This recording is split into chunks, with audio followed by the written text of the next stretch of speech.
What's up guys, Peter here from Reviews on Anything. In my car today because we are reviewing a dash cam, or as this very nice box is to be believed, a traveling data recorder from a company called EVOPLUS. Now dash cams obviously serve to add a bit of extra security for you in case of an accident, in case of a dispute on whose fault something was. You have video evidence in order to support your case. I have to put a little disclaimer right away that dash cams are not allowed everywhere, and with regards to privacy regulations and so on. So make sure when you get a dash cam, it is allowed in your country. That said, there is probably no insurance company that's going to say no against some video evidence of whatever might have happened. Now, dash cams range from €50 garbage to €400 super high-end 2K models. This one falls sort of in the middle of the range, just under $90. And for that you get a front-facing and a rear-facing system. The rear-facing is optional to plug in. You don't need to use it. The front-facing works just by itself. And it is, as you can probably see on the box, an over-the-mirror system, which means it attaches to your existing rear-view mirror and has a lens on the back of it, so it faces forward through your windshield. Now we're going to take a closer look. It's going to be all GoPro, obviously, because we're a bit confined here in the car, but we're going to see what's what and see how good this one from EVOPLUS is. Alright, so it's going to be full GoPro, obviously because we're confined with space, but I really wanted to show you the unit in the car and not just on the usual grey background table, to really show you how it looks in the car and how the unit really functions. I'll do a separate full installation video as well, because it's maybe tricky for some people to place it right in the car, but that's a different video. Today we're just going to look at the unit itself. And here it is. As you can see, we are filming ourselves at the moment. It doubles as a mirror, because obviously it goes over your existing rear view mirror, so you don't want to lose those rear view capabilities. And as you can see, it is you can just look backwards like you normally would. It's actually slightly bigger than your standard rear view mirror, so you actually get a bit of extra screen or mirror real estate rather, so that's quite nice. And it looks very stealthy. As you can see, it is there's nothing really to see except two wires sticking out and the buttons here underneath. But even that is not something you will see unless you really focus on it. Wires on top, one for the power, a mini USB, and one for the rear camera. The idea is obviously that you stuff everything here in the headliner and then down the pillar, and the only exposed wire really is over here. It goes all the way down and comes here to the cigarette lighter. Now a little side note, as you can see, the cigarette lighter is covered by a little flap that I cannot close anymore now, because the plug is too big. There are units available that have just a USB end, so you can use your own, like this one that I have, for example, that will fit, but that's the case. And it's actually quite nice that EVOPLUS thought this through and allows the extra USB on the top, so you can still charge your phone if you want to. Another side note is that my 12-volt sockets are permanently powered, so I actually physically have to remove the plug and put it back in order to power up the unit. But the general idea is that you start your car, turn the ignition, and then the plugs get power, and that turns on the dash cam. Now I'm sure there is some kind of solution if I deconstruct the fuse box, but obviously I'm not going to rebuild half my car, so this is just a small thing for me that I'm okay with. Now, like I said, just two wires sticking out here on the top, but when I turn it around, you can actually see the business end of the camera. Now, obviously this is the lens. The lens is movable, so you can tilt it to the correct position depending on how your mirror is angled. And it is actually attached with two rubber straps here and on the other side. And that's really all there is to it. You strap it on, and that's it. It is installed.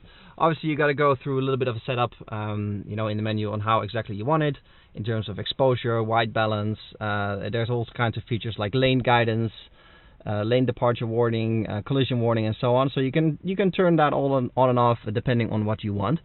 But this is how it looks in your car installed and everything, which is quite nice. As you can see, maybe with the light, you can see the screen here in the middle. That is the display that you can turn on and off as well, but that's also where you interface with the unit itself in order to get all your settings in. Now that really is all there is to see. I will obviously include some sample footage of both this one and the rear camera.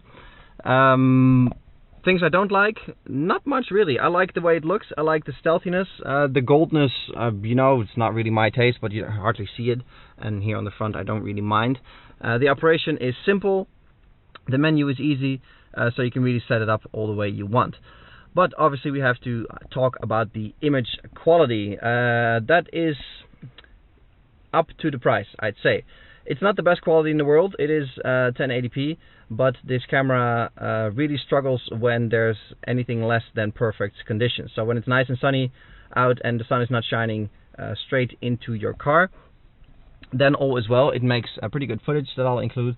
But as soon as the sun turns a bit or when it gets dark, this camera starts to struggle quite a bit and the quality is not that good anymore. The same thing goes for the rear view camera. You know, you can't expect miracles from it, especially not at this price point.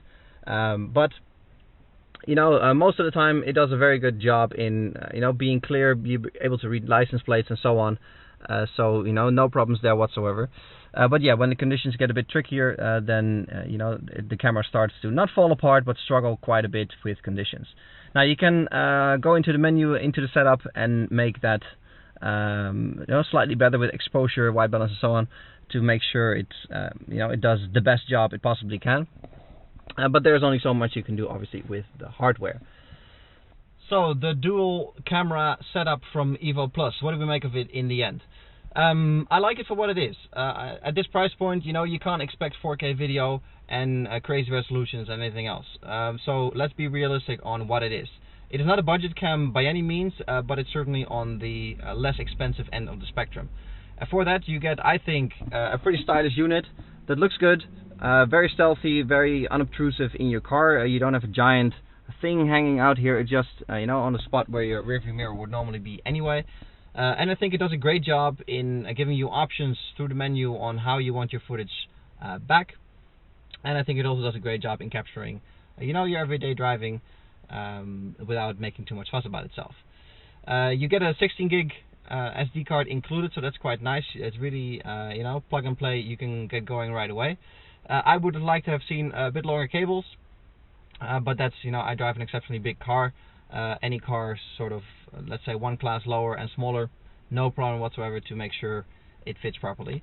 The other thing that I would have seen was just, you know, the plug that I mentioned. I would have liked just a USB end so I could plug it into my own existing one and be able to close this little latch. But those are, you know, small little things that you can expect at this price point. And I think for what it is, it does a great job. It's very simple to use.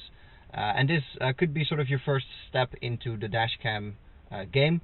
You know, without too much risk, and you get a good product that will definitely get you used to what a dash cam does for you and doesn't do for you. And I think it's, for what it is, it's a great product. That'll definitely make you happy in case of an accident, that you do have some footage to prove your innocence, maybe. This is Peter from Reviews on Anything with a look at the EVOPLUS dual lens dash camera, or traveling data recorder, as they like to call it. Hope you guys enjoyed the video. Please subscribe to the channel, that helps us out a lot, and I'll catch you in the next one. Cheers!